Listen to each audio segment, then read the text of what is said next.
বানাইছে মানলাম, আল্লাহ কইছে ঠিক আছে ওরা বানাইছে, ওরা অস্ত্র তোমরা ব্যবহার করবা ইসলামের পক্ষে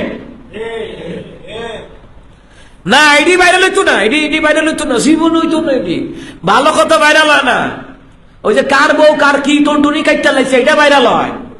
বউলিয়া ব্যবসা করে ইউটিউবে ব্লগ বানায়, ফেসবুকে পেজে ব্লগ বানায়, এইটি ভাইরাল হয়। কিন্তু মুসলমানের বাচ্চা ইসলামের কথাগুলি প্রচার করে না। তুমি মুসলমানের বাচ্চা পতিতারা যারা গান বাদ্যা করে এটিও শুনতারে, এটিও মজা লাগে। মুসলমানের বাচ্চার কাছে তো কোনদিন ইহুদি খ্রিস্টানদের রীতিনীতি পছন্দ লাগবে না, মুসলমানের বাচ্চার কাছে পছন্দ লাগবে ইসলামের রীতিনীতি, আবার নবীর আলাইহিস সালাতু ওয়াস সালামের আদর্শের রীতিনীতি।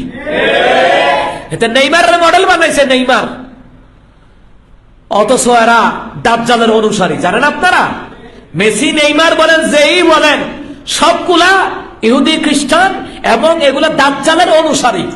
কিয়ামতের পূর্বে ওরা দাজ্জালের অনুসারী হয়ে চলবে, কথাটা বুঝা রাখেন। এবং এদের শরীরে ট্যাগ আঁকে, দাদাদের চোখ পরে ট্যাগ রাখে, জানেন আপনারা। অথচ মুসলমানের বাচ্চা আরে খেললে তুমি খেলো না, যাতে ফরজ তরফ না হয়, তুমি খেলো, ফুটবল ক্রিকেট খেলো, ব্যাডমিন্টন খেলো, ফিজিক্যাল এক্সারসাইজ করো, সমস্যা নাই। কিন্তু তুমি মেসি নেইমারের মতো চুল রাখ তুইব, আর্জেন্টিনার গঞ্জি ফিন তুইব, সারা জীবন উলঙ্গ আছিলা। তুমি অক্ষরে এই গেঞ্জি না পড়লে অক্ষরে তোমার অক্ষরে ইজ্জত থাকতো না। ব্রাজিলের গেঞ্জি, আর্জেন্টিনার গেঞ্জি, কত জাতের গেঞ্জি হে বানায় লইছে, ফেসবুকে একটু ভরে ফুস দেয় খেলুয়া। মুসলমানের বাচ্চা নামাজের টাইম কোন দিক যায় কইতারে না। মুসলমানের বাচ্চা কোন সংস্কারে ভরপুর, অথচ সে ফেসবুকে খেলা নিয়ে রীতিমতো খেলা দেখতে আসে। ইহুদি খ্রিস্টানদের অনুসারী। স্পষ্ট সময় কম, শেষ করে দিব। আল্লাহ তাআলা কোরআনে বলেছেন তোমরা ইহুদি নাসারাদেরকে বন্ধু রূপে গ্রহণ করো না। তো বন্ধু না হলে গেঞ্জি ভিল্লিকা, এই বন্ধু না হলে তুই দাড়ি কামাইয়া তুই গেঞ্জি ভিল্লিকা। তুমি যদি নবীর আশিক হইতা তাইলে কি করতা? তুমি দাড়ি রাখতা, নামাজ পড়তা।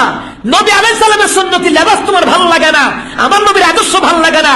মেসি নেইমারের যারা কুত্তা ফসা খায়, তারপরে হারাম জিনিস খায়, বেজি খায়, কচ্ছপ খায়, যেইগুলো আল্লাহ হারাম করে দিছে ওইগুলা খাইয়া যারা দিনাতি পাপ করে, এদেরকে তোমার ভালো লাগে।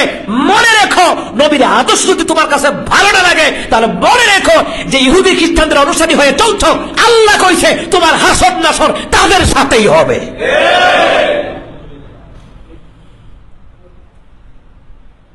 জীবন যৌবন শেষ করে দিচ্ছে খেলার পিছনে। এরপরে আবার কি খেলা দেখেও ক্ষান্ত নাই, আবার খেলা দেখে আবার জুয়াবাজি ধরে।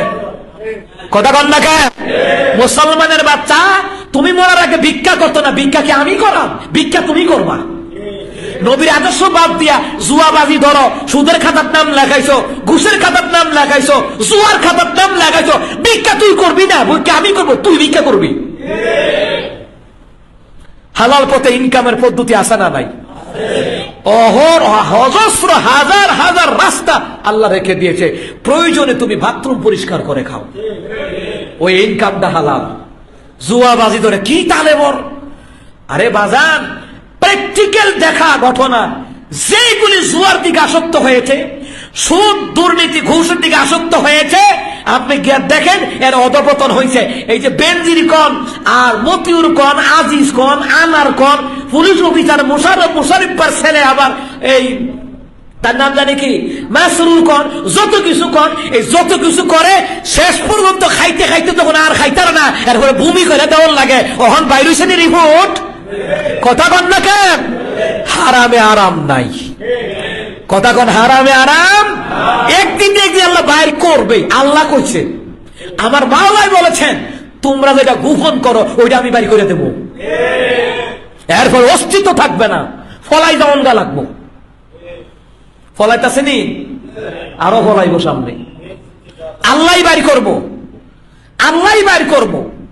একটা না একটা উসিলা দিয়ে আল্লাহ বাইর করবো। ওরে ফুতুরে দিয়ে বাইর করাইবো, নাহলে জিরে দিয়ে বাইর করাইবো, নাহলে বউরে দিয়ে বাইর করাইবো। ও কথা কয় না কাহা? আল্লাহ বের করায় ছাড়বেন। মনে করো না কেউ জানে না, কিন্তু তুমি জানো না যে আল্লাহ যে জানে।